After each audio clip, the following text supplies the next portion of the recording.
നമുക്ക് അലീനയുടെയും മനുഷ്യങ്ങളുടെയും നാളത്തെ നല്ലൊരു കഥ കേട്ടാലോ? അതിനു മുമ്പായി ആദ്യമായി കാണുന്നവരുണ്ടെങ്കിൽ ചാനൽ ഇഷ്ടപ്പെട്ട ഒന്ന് സബ്സ്ക്രൈബ് ചെയ്യാൻ മറക്കരുത്. വീഡിയോ ഇഷ്ടപ്പെടുവാണെങ്കിൽ ലൈക്ക് ചെയ്യാനും നിങ്ങളുടെ വിലയേറിയ അഭിപ്രായങ്ങളൊക്കെ രേഖപ്പെടുത്താനും മറക്കരുത് കേട്ടോ. അങ്ങനെ നാളത്തെ കഥയിൽ ഭയങ്കര സന്തോഷത്തോടു കൂടിയിട്ടാണ് രേവതിക്കുട്ടി തൻ്റെ അച്ഛന് കഞ്ഞി കോരി കൊടുക്കുന്നത്. അപ്പൊ ഇതിനു മുമ്പൊക്കെ എന്ന് പറഞ്ഞിട്ടുണ്ടെങ്കിൽ കഞ്ഞി കുടിച്ചിട്ടുണ്ടെങ്കിൽ ഒരു സ്പൂൺ കഞ്ഞിയെങ്കിലും കുടിച്ചാൽ ഛർദ്ദിക്കുന്ന ജയപ്രസാദ. പക്ഷെ തൻ്റെ മോളുടെ കൈ കൊണ്ട് കഞ്ഞി കിട്ടിക്കഴിഞ്ഞപ്പോൾ ഛർദ്ദിച്ചൊന്നുമില്ല. രമേശൻ നായർ ഒരു അത്ഭുതത്തോട് കൂടിയിട്ടാണ് നോക്കി നിൽക്കുന്നത്. ഇന്നലെ വരെ എന്ത് കഴിച്ചാലും ഛർദ്ദിക്കുന്ന ആളായിരുന്നു. ആ സമയം രമേശൻ നായർ പറയുകയും ചെയ്തു, ദേ ഇപ്പൊ കണ്ടോ, ഇപ്പൊ അവന് ഒരു പ്രശ്നമില്ല. മോള് കൊടുത്തിട്ട് കഞ്ഞിയൊക്കെ കുടിച്ചല്ലോ, കുറെ കഞ്ഞി കൊടുത്തു. അവസാനം മതിയെന്ന് പറയുന്നോളം വരെ രേവതിക്കുട്ടി കഞ്ഞിയൊക്കെ കോരി കൊടുക്കുകയാണ്. അങ്ങനെ ഒടുവിൽ ജയപ്രസാദ് പറഞ്ഞു മതിയെന്ന് പറയണ. ഒരു സ്പൂണും കൂടെ കുടിക്കാച്ചാന്ന് പറഞ്ഞ് നിർബന്ധിച്ച് കുടിപ്പിക്കുക. ആ കാഴ്ച കണ്ടപ്പം അലീനയ്ക്ക് സന്തോഷമായി. കാരണം ഇങ്ങനെയൊന്നും രേവതിക്കുട്ടി ചെയ്യുമെന്ന് പ്രതീക്ഷിച്ചില്ല. അലീനയുടെ ആ ഒറ്റ ഉപദേശമാണ്. എത്രയെന്ന് പറഞ്ഞാലും അച്ഛനല്ലേ, ഇനി എത്ര കാലം ജീവിച്ചിരിക്കുമെന്ന് അറിയത്തില്ല. ജീവിച്ചിരിക്കുന്ന സമയത്ത് നമുക്ക് സ്നേഹം കൊടുക്കാൻ പറ്റാതെ പിന്നെ മരിച്ചു കഴിഞ്ഞിട്ട് പറഞ്ഞിട്ട് കാര്യമില്ലല്ലോ. അങ്ങനെ അതിനെല്ലാം ശേഷം കുറച്ച് സമയം കൂടെ സംസാരിച്ചിരിക്കുന്നുണ്ട് അവര്. പോകുന്ന സമയത്ത് രേവതിക്കുട്ടിയോട് ജയപ്രസാദ് ചോദിച്ചു, അല്ല മോളിനി അച്ഛനെ കാണാൻ വരുമോ എന്ന് ചോദിച്ചു. ഞാൻ ഇടയ്ക്ക് വരാം അച്ഛാ, ഇനി മോള് വരുമ്പോഴത്തേനും അച്ഛൻ ജീവനോടെ ഉണ്ടാവുമെന്ന് അറിയില്ല എന്ന് പറഞ്ഞു. ആ സമയം രേവതിക്കുട്ടി പറഞ്ഞു, ഇങ്ങനൊന്നും പറയല്ല അച്ഛാന്ന് പറഞ്ഞു. അലീന പറഞ്ഞു, അങ്കിൾ ആത്മവിശ്വാസത്തോടെ ഇരിക്കുക, അങ്കിളിനൊന്നും സംഭവിക്കാൻ പോകുന്നില്ല. ദേ രേവതിക്കുട്ടി ഇടയ്ക്കിടയ്ക്ക് വരും, രേവതിക്കുട്ടിയെ കാണണ്ടേ, ആ ഒരു പ്രതീക്ഷയോടെ ഇരുന്നാൽ മതി, അത് മരുന്നിനേക്കാളും ബലം ചെയ്യുമെന്ന് പറഞ്ഞു. അങ്ങനെ യാത്രയൊക്കെ പറഞ്ഞവര് മുറിയിൽ നിന്ന് പുറത്തേക്ക് ഇറങ്ങി വരുമ്പോൾ രമേശൻ നായർ പറഞ്ഞു, ഇന്നലെ വരെ അവൻ്റെ മുഖത്ത് എത്ര വിഷമായിരുന്നറിയോ, ഇന്ന് കണ്ടോ ആ മുഖത്തെ തെളിച്ചം. ആ കഞ്ഞിയെ കുടിച്ചു കഴിഞ്ഞപ്പോൾ എൻ്റെ മനസ്സ് നിറഞ്ഞു. ശരിക്കും പറഞ്ഞാൽ അവനിപ്പം ജീവിക്കണം നന്നായിട്ട് ആഗ്രഹിക്കുന്നുണ്ട്. ഈ കഴിഞ്ഞിടയ്ക്കൊക്കെ അവന് എങ്ങനെയും മരിച്ചാൽ മതിയെന്ന് മാത്രമേ ഉണ്ടായിരുന്നുള്ളൂ. പക്ഷെ മോളെ കണ്ടതിന് ശേഷം ഈ മാറ്റം എന്ന് പറഞ്ഞു. ആ സമയം അലീന പറഞ്ഞു, ഉറപ്പായിട്ടും ഇനി ജീവിതത്തിലേക്ക് മടങ്ങി വരുമെന്ന്. അത്ര പെട്ടെന്നൊന്നും മരണത്തിന് പിടികൊടുക്കാനായിട്ട് അങ്കിളിന് പറ്റില്ല എന്ന് പറയാണ്. രേവതിക്കുട്ടിയോട് പറഞ്ഞു, എപ്പോഴും വരണമെന്നൊന്നും ഞാൻ പറയത്തില്ല, പക്ഷെ ഇടയ്ക്ക് എൻ്റെ മോനെ ശബ്ദം കേൾക്കാൻ തോന്നുവാണെങ്കിൽ ഒന്ന് വിളിക്കുമ്പോൾ ഒന്ന് ഫോൺ എടുക്കണമെന്നൊക്കെ പറഞ്ഞു. അലീന പറഞ്ഞു, അതൊക്കെ രേവതിക്കുട്ടി എടുത്തോളും അങ്കിള് ധൈര്യമായിട്ടിരിക്കാൻ പറഞ്ഞു. അങ്ങനെ അവരവിടുന്ന് പോരുവാണ്. ഈ സമയത്ത് ജയപ്രസാദിന്റെ ഭാര്യയ്ക്ക് അത് ഒട്ടും ഇഷ്ടപ്പെട്ടിട്ടുണ്ടായിരുന്നില്ല ഈ വരവും പോക്കുമൊക്കെ. എന്തോ ഒരു ഗൂഢലക്ഷ്യം ഉണ്ടെന്ന് മനസ്സിലായി ഇതിന്റെ പിന്നില്. അങ്ങനെ അവിടെ നിന്ന് ഇറങ്ങി പോകുന്ന സമയത്ത് രേവതിക്കുട്ടിയുടെ അലീന പറഞ്ഞു, കണ്ടില്ലേ നിന്റെ അച്ഛൻ്റെ മുഖത്തെ സന്തോഷം എത്രമാത്രമാണ്. ഒരു പക്ഷേ എങ്കിൽ നാളെ നമ്മൾ ഇതിനെക്കുറിച്ച് ചിന്തിച്ചിട്ട് കാര്യമില്ല. ഈ സമയം ഗ്രേസം പറഞ്ഞു, എനിക്ക് നല്ല ഭയം ഉണ്ടായിരുന്നു രേവതിക്കുട്ടി അവർ വേണമെന്ന് പറയുമെന്നോ. അലീന പറഞ്ഞേ, അവരങ്ങനെയും ചെയ്യുമെന്ന് എനിക്ക് തോന്നില്ല. ആ മുത്തശ്ശൻ്റെ മനസ്സിലെ സന്തോഷം കണ്ടോ, തൻ്റെ മകന് ഒരു നേരത്തെ ആഹാരം മോള് വാരി കൊടുത്തു കഴിഞ്ഞപ്പോഴത്തേനും ആ മുഖത്തെ സന്തോഷം കണ്ടായിരുന്നു. കാരണം കുറച്ച് ദിവസങ്ങളായിട്ട് ആഹാരമൊന്നും നേരെ ചൊവ്വേ കഴിക്കുന്നുണ്ടായിരുന്നല്ലോ, പക്ഷെ ഇന്ന് ആ ആഹാരം കഴിച്ചപ്പോൾ ആ മുഖത്തെ സന്തോഷം ഞാൻ കണ്ടെന്ന് പറയണം. മനുഷ്യൻ പറഞ്ഞു, അതെ അത് ഞാൻ ശ്രദ്ധിച്ചെന്ന് പറയണം. പിന്നീട് ഗ്രേസമ്മയോടായിട്ട് പറഞ്ഞു, ആൻറ്റി ഇടയ്ക്ക് രേവതിക്കുട്ടിയെ കൊണ്ടേ കാണിക്കണം എന്ന് പറയണേ. എപ്പോഴും ഒന്നും ഇല്ലെങ്കിലും വല്ലപ്പോഴും ഒന്ന് കാണിക്കണമെങ്കിൽ ഒന്ന് കൊണ്ടേ കാണിക്കണം എന്നൊക്കെ പറഞ്ഞു. അങ്ങനെ ഒടുവിൽ സന്ധ്യ 6 ആയി കഴിഞ്ഞപ്പോഴത്തേനുമാണ് അവർ വീട്ടിലേക്ക് തിരിച്ചെത്തി കഴിഞ്ഞപ്പം മനുഷ്യങ്ങളോട് പറഞ്ഞു, അതെ ഇന്ന് പോവണ്ടെന്ന് പറയണേ, ഇത്ര സമയമല്ലേ, ഇന്ന് പോവണ്ടെന്ന് ഗ്രേസം പറഞ്ഞു. അപ്പോഴേക്കും മനുഷ്യങ്ങളോട്, പോണോ ആൻറ്റി, പോവാതിരിക്കാൻ പറ്റില്ല എന്ന് പറയണം. ആ സമയം രേവതിക്കുട്ടി പറഞ്ഞു, നമ്മൾ പറഞ്ഞിട്ടായിരിക്കും ഇനിയിപ്പം ഇവിടെ നിൽക്കാനായിട്ടൊരു ബുദ്ധിമുട്ട്. അലീന ചേച്ചി പറയുവാണെങ്കിൽ മനുവേട്ടൻ ഇവിടെ നിൽക്കുമെന്ന് പറയാം, പോകത്തില്ല എന്ന് പറഞ്ഞു. അലീന പറഞ്ഞു, മനുവേട്ട ഞാൻ നിർബന്ധിക്കത്തില്ല, കാരണം നമ്മളങ്ങനെ പിടിച്ചു നിർത്തിയത് ശരിയല്ലെന്ന് അലീനയ്ക്കറിയാം. ഒഴിയിൽ അലീന പറഞ്ഞു, മനുവേട്ടൻ പോയിക്കോ എന്ന് പറയണം. അപ്പോഴേക്കും മനുഷ്യങ്ങൾ ചോദിച്ചു, അല്ല നീ ഇനി എന്നാ അങ്ങോട്ടേക്ക് പോകുന്നതെന്ന് ചോദിച്ചു. കടപ്പോട്ടേക്ക്. നാളെ. അങ്ങനെയാണെങ്കിൽ നാളെ ഞാൻ പോകുന്നുണ്ട്, ഞാൻ നാളെ പോകുമ്പോൾ നിന്നെ കൂട്ടിക്കൊണ്ട് പോകാന്ന് പറയണം. അപ്പോഴേക്കും അലീന പറഞ്ഞു, അത് വേണ്ടാന്ന് പറയാം, അതൊന്നും സാരമില്ല, എനിക്കൊരു ബുദ്ധിമുട്ടും ഇല്ല, ഞാൻ വന്നേക്കാന്ന് പറഞ്ഞു. അങ്ങനെ മനുശങ്കർ യാത്ര പറഞ്ഞും കൂടെ ഇറങ്ങുവാണ്. ആ സമയം അലീന ടാറ്റയെ കൊടുക്കുന്നുണ്ട്. മനുശങ്കറും ടാറ്റയെ കൊടുക്കണം. മനുശങ്കറും ഭയങ്കര ബുദ്ധിമുട്ടുണ്ടായിരുന്നു. അതുപോലെ തന്നെ അലീനയ്ക്കും മനുശങ്കർ പോയി കഴിഞ്ഞപ്പോൾ ഒരു വിഷമമുണ്ടായിരുന്നു. രേവതിക്കുട്ടി തിരിഞ്ഞു നോക്കിയപ്പം അലീന ടാറ്റയെ കൊടുത്ത് നിൽക്കുന്ന കാഴ്ച കണ്ടേ രേവതിക്കുട്ടിക്ക് മനസ്സിലായി അലീനെ എത്രമാത്രം ഇപ്പം മനുശങ്കറിനെ ഇഷ്ടപ്പെടുന്നുണ്ടെന്നുള്ള കാര്യം. അങ്ങനെ രേവതിക്കുട്ടി അലീനയൊക്കെ അകത്തേക്ക് വരുമ്പോഴത്തേനും മാമച്ചന് പോയ വിശേഷങ്ങളൊക്കെ തിരക്കുവാണ്. അപ്പം ഗ്രേസമ്മ കാര്യങ്ങളൊക്കെ പറയണം. ആ ജയപ്രസാദിന്റെ ഭാര്യയുടെ ആ സ്വഭാവം എനിക്ക് ഒട്ടും കൂടി ഇഷ്ടപ്പെടുന്നുണ്ടായിരുന്നില്ല. മാമച്ചൻ പറഞ്ഞു, നമ്മൾ അതൊക്കെ നോക്കേണ്ട കാര്യമുണ്ടോ, അവരുടെ വീടല്ലേ, അവരുടെ വീടാണെങ്കിലും ഇത്രയുണ്ടൊരു അഹങ്കാരം. എങ്ങനെയെങ്കിലും രേവതിക്കുട്ടിയുടെ അച്ഛനൊന്നും മരിച്ചു കിട്ടണമെന്ന് മാത്രം അവർ പ്രാർത്ഥിക്കുന്നേ. മരിച്ചു കഴിഞ്ഞിട്ടുണ്ടെങ്കിൽ മിക്കവാറും ആ രമേശൻ നായരെ ആ വീട്ടിൽ നിന്ന് അടിച്ചിറക്കും.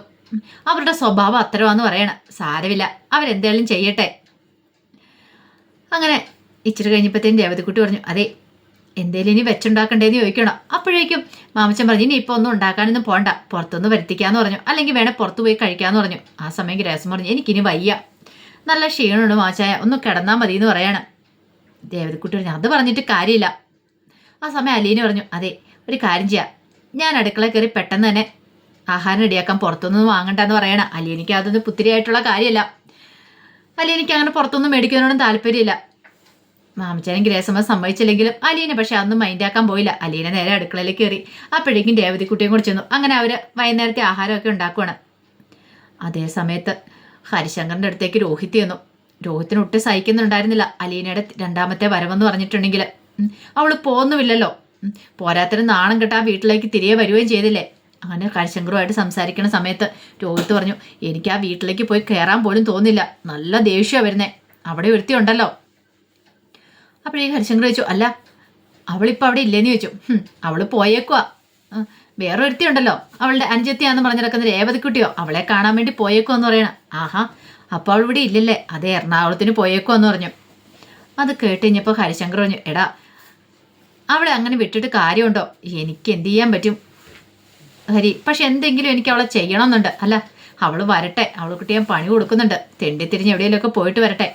ഈ അലിഞ്ഞ് തിരിഞ്ഞ് നടക്കുന്ന പട്ടിക്കും കോഴിക്കും ഒക്കെ ഈ വിഷം കൊടുക്കുന്ന ഒരു ഏർപ്പാടുണ്ടല്ലോ, അങ്ങനെ എന്തേലും എനിക്ക് ചെയ്യണം എന്നാ തോന്നേ, ഞാൻ മിക്കവാറും അങ്ങനെ എന്തേലും ചെയ്യും. അപ്പോഴേക്ക് ഹരി പറഞ്ഞു, എടുത്തു ചാടി നീ തീരുമാനമൊന്നും എടുക്കല്ല, പിന്നെ എന്ത് ചെയ്യണമെന്ന് നീ തന്നെ പറ, എന്തേലും ഒരു തീരുമാനം എടുത്തല്ലേ മതിയാവുള്ളൂ. പിന്നീട് രോഹിത് ചോദിച്ചു, അല്ല ബബിതയുടെ കാമുകനെ കുറിച്ച് വല്ല അറിവും കിട്ടിയോ, നീ അല്ലേ അന്വേഷിക്കാന്ന് പറഞ്ഞേ. അത് കേട്ടപ്പം ഹരി ഒന്ന് ഞെട്ടി. ഹരി പറഞ്ഞു, അത് പിന്നെ ഞാൻ അന്വേഷിച്ചായിരുന്നു, പിന്നെ അവനെ കണ്ടു കിട്ടില്ല എന്ന് പറയണ. അതേപോലെ വീഡിയോസും കാര്യങ്ങളൊക്കെ അവന് കിട്ടിയായിരുന്നു. ആ കാര്യം ഇപ്പോൾ രോഹിത്തിനോട് പറയണ്ടെന്ന് വിചാരിച്ചു. അത് പറഞ്ഞാൽ ശരിയാകത്തില്ല, കാരണം അവൾക്കിട്ടൊരു പണി കൊടുക്കണം ആ ബബിതയ്ക്കിട്ട്. അവൾ തന്നെ നാണം കെടുത്തിയവളാ, തന്നെ നല്ല ഒന്നാന്തര ഫോണാണ് അവൾ തല്ലി ഉടച്ചു കളഞ്ഞ്, അപ്പോൾ ഒരു പണി കൊടുത്തല്ലേ മതിയാവുള്ളൂ. അതുകൊണ്ട് ഹരി പറഞ്ഞു, അതെ നമുക്കതിനെക്കുറിച്ച് അന്വേഷിക്കണം, നീ ധൈര്യമായിട്ടിരിക്കുക, ഇപ്പം നമ്മുടെ പ്രശ്നം അതല്ലല്ലോ, അവളല്ലേ അലീന, എല്ലാവരും അവളെ സപ്പോർട്ട് ചെയ്ത് നിൽക്കുക, അങ്ങനെയാണെങ്കിൽ നമുക്ക് അവൾക്കൊട്ടൊരു പണിയൊക്കെ കൊടുക്കണമെന്ന് പറഞ്ഞു. ഇത്തിരി കഴിഞ്ഞപ്പോഴത്തേനും ഹരിശങ്കർ ബാഗ് തുറന്ന് ബാഗിനകത്തുനിന്നൊരു ബിയർ ഊപ്പിയൊക്കെ എടുക്കുകയാണ്. രോഹത്തിനും ഭയങ്കര സന്തോഷമായി. അങ്ങനെ ഹരിശങ്കറും രോഹത്തും കൂടെ കൂടിയിട്ട് ബിയറൊക്കെ കുടിച്ച് ആസ്വദിക്കുകയാണ് അവിടെ വന്നിട്ട്.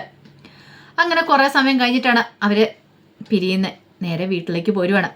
ഈ സമയത്ത് കൃഷ്ണമോൾ ഓർത്ത് രോഹിത്തേനെതിരായിട്ടും വന്നിട്ടില്ലോ, കോളേജ് വിട്ട് വന്നിട്ട് അങ്ങോട്ടോ പോയതാ, പക്ഷെ ഇതുവരെയായിട്ടും എത്തിയിട്ടില്ല.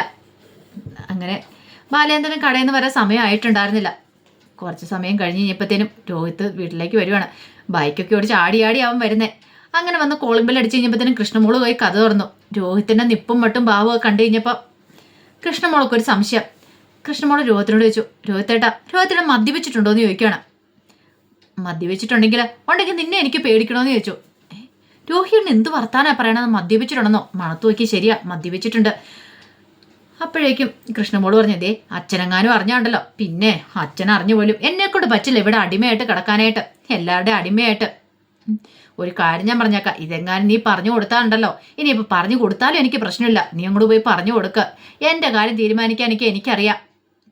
അതും പറഞ്ഞിട്ട് ആടി രോഹിത് അങ്ങോട്ട് പോയി. കൃഷ്ണമോൾക്ക് വല്ലാത്തൊരു വിഷമായി, എന്ത് ചെയ്യണമെന്ന് പോലും അറിയത്തുണ്ടായിരുന്നില്ല. അങ്ങനെ കുറേ സമയം കഴിഞ്ഞപ്പോൾ ബാലേന്ദ്രൻ വന്നു. ബാലേന്ദ്രൻ വന്നിട്ട് കൃഷ്ണമോളോട് ചോദിച്ചു, ആഹാരം കഴിച്ചോന്ന് ചോദിക്കുക. ഇല്ല അച്ഛാ, അച്ഛനും കൂടെ വന്നിട്ട് കഴിക്കാമെന്ന് വിചാരിച്ചെന്ന് പറയണം. അങ്ങനെ കഴിക്കാതിരിക്കുന്ന സമയത്ത് ചോദിച്ചു, ബബിതയെ കഴിച്ചോ? ബബിതയെ കഴിച്ചെന്ന് പറയണം. അങ്ങനെ കൃഷ്ണമോളും ബാലേന്ദ്രനും കഴിക്കാനിരിക്കുന്ന സമയത്ത് രോഹിത്ത് എന്തി അവനെ കണ്ടല്ലോ എന്ന് പറയണം. രോഹിത്തേട്ടൻ മുറിയിലുണ്ടെന്ന് പറഞ്ഞു. കൃഷ്ണമോൾക്ക് പറയാനൊരു മടി, പാവ അച്ഛൻ്റെ മനസ്സ് നന്നായിട്ട് വേദനിക്കുമല്ലോ എന്നൊക്കെ കരുതിയിട്ട് കൃഷ്ണമോള് പിന്നെ പറയാൻ പോയില്ല. കുറച്ച് സമയം കഴിഞ്ഞപ്പോൾ അലീന വിളിക്കുകയാണ് കൃഷ്ണമോളെ. വിളിച്ച് വിശേഷങ്ങളൊക്കെ തിരക്കണ സമയത്ത് കൃഷ്ണമോള് ചോദിച്ചു, അലീന ചേച്ചി എന്നാ വരണേന്ന് ചോദിച്ചു. ഞാൻ നാളെ വരുമെന്ന് പറയാം. ദേ നാളെ നേരത്തെ തന്നെയും കൂടെ എത്തിയേക്കണം കേട്ടോ. ഞാൻ സ്കൂളിൽ പോയിട്ട് വരുവുള്ളായിരിക്കും അല്ലേന്ന് ചോദിച്ചു. അതെ ഞാൻ എത്തിയേക്കാം, നീ നാളെ സ്കൂളിൽ വിട്ട് വരുമ്പോൾ ഉറപ്പായിട്ട് ഞാൻ ആ വീട്ടിൽ കാണുമെന്ന് പറയണം. അത് മതി, ചേച്ചി ഇല്ലാത്തതുകൊണ്ട് ഒരു സുഖമില്ലാന്ന് പറഞ്ഞു. വിഷമിക്കണ്ട, ഞാൻ എത്തുമെന്ന് പറഞ്ഞു. അങ്ങനെയൊക്കെ ആശ്വസിപ്പിച്ചിട്ടാണ് ഫോൺ കട്ട് ചെയ്യുന്നത്. ഈ സമയത്ത് രേവതിക്കുട്ടിക്ക് വിഷമമായി. നാളെ അലീന പോയിട്ടുണ്ടെങ്കിൽ പിന്നെ ഇനി കുറേ നാൾ കഴിയണമല്ലോ കാണാനായിട്ട്, എപ്പോഴെന്താണെന്നും പറയാൻ പറ്റില്ല, ഇങ്ങനൊരു അവസരം കിട്ടുമ്പോഴേ വരാൻ പറ്റുള്ളൂ. പിന്നീട് അലീന രേവതിക്കുട്ടിയെ ഉപദേശിക്കുന്നുണ്ട്, അങ്കിളും ആൻറ്റിയൊക്കെ പറയുന്നത് അനുസരിക്കണം, ഇപ്പം അച്ഛനുണ്ടെന്ന് കരുതിയിട്ട് നിനക്കറിയാലോ കാര്യങ്ങളൊക്കെ, ഞാൻ പിന്നെ കൂടുതൽ പറയേണ്ട കാര്യമില്ല, ഒരു കാരണവശാലും അങ്കിളിനെ ആൻറ്റിയെ ഉപേക്ഷിച്ച് നീ ഒരിടത്തേക്കും പോവരുത്, അവർ പറയുന്ന അനുസരിക്കണം എന്നൊക്കെ പറഞ്ഞ് ഉപദേശങ്ങളൊക്കെ കൊടുക്കുന്നുണ്ട്. അത് കേട്ടപ്പോൾ രേവതിക്കുട്ടി പറഞ്ഞു, ചേച്ചിക്ക് തോന്നുന്നുണ്ടോ ഞാൻ എൻ്റെ അങ്കിളിനെ ആൻറ്റി ഉപേക്ഷിച്ച് പോകുന്നു, അവരെന്നെ വീട്ടിൽ നിന്ന് ഇറക്കി വിട്ടാലല്ലാതെ ഞാൻ ഇവിടുന്ന് ഒരിടത്തേക്കും പോകത്തില്ല എന്ന് പറയണം. അങ്ങനെ പിറ്റേ ദിവസം ആയിക്കഴിഞ്ഞപ്പം മനുശങ്കർ അലീനയെ കൂട്ടിക്കൊണ്ട് പോകാനായിട്ട് വരുന്നുണ്ട്. അപ്പോൾ അലീനയെ വീട്ടിൽ കൊണ്ട് വിടാമെന്ന് മനുശങ്കർ പറഞ്ഞിട്ടുണ്ടായിരുന്നു. അങ്ങനെ അലീനയെ കൂട്ടിക്കൊണ്ടുവരാൻ പോകാനായിട്ട് വരുവാണ്. അങ്ങനെ സന്തോഷത്തോടെ ഇട്ടിട്ട് അവർ കടപ്പാട്ട് വീട്ടിലേക്ക് വരുന്നുണ്ട്. അപ്പോൾ അതിൻ്റെ വിശേഷങ്ങളൊക്കെ കാണാനായിട്ട് പോകുന്നത്. ഇനിയിപ്പോൾ എന്താണെങ്കിലും അലീന വീട്ടിൽ വന്നു കഴിയുമ്പോൾ അതിനേക്കാളും വലിയ ഗംഭീര പ്രകടനങ്ങളുമായിട്ട് ബബിത നിൽക്കുന്നുണ്ട്. പക്ഷെ ബബിതേനെയൊക്കെ ഒടുവിൽ അലീനയ്ക്ക് അടിച്ചു കൊടുക്കേണ്ടതായിട്ട് വരുന്നുണ്ട്. അതോടൊപ്പം തന്നെ വൈജയന്തിക്ക് നല്ല ഇടിപെട്ട് പണിയാണ് കിട്ടാൻ പോകുന്നത്. വൈജയന്തി ഹോസ്പിറ്റലിൽ ഡിസ്ചാർജ് ആയി കഴിയുമ്പോൾ കടപ്പാട്ടൂർക്ക് വൈജയന്തി പോകാതെ നേരെ കൊല്ലപ്പള്ളി വീട്ടിലേക്കാണ് പോകാനൊരുങ്ങുന്നത്. പക്ഷേ കൊല്ലപ്പള്ളി വീട്ടിലേക്ക് പോയിട്ടുണ്ടെങ്കിൽ വൈജയന്തിക്ക് നല്ല പണി തന്നെ കിട്ടും, അത് ഉറപ്പായിട്ടുള്ള കാര്യമാണ്. ഒടുവിൽ ആരും തിരിഞ്ഞു നോക്കാനില്ലാതെ അവിടെ കിടക്കേണ്ടതായിട്ട് വരും. അപ്പോൾ അതിൻ്റെ വിശേഷങ്ങളൊക്കെ നമുക്ക് എല്ലാവർക്കും കാത്തിരിക്കാം കേട്ടോ. ഒരിക്കൽ കൂടി എല്ലാവർക്കും ശുഭരാത്രി നേർന്നുകൊണ്ട് നിർത്തുന്നു. നന്ദി.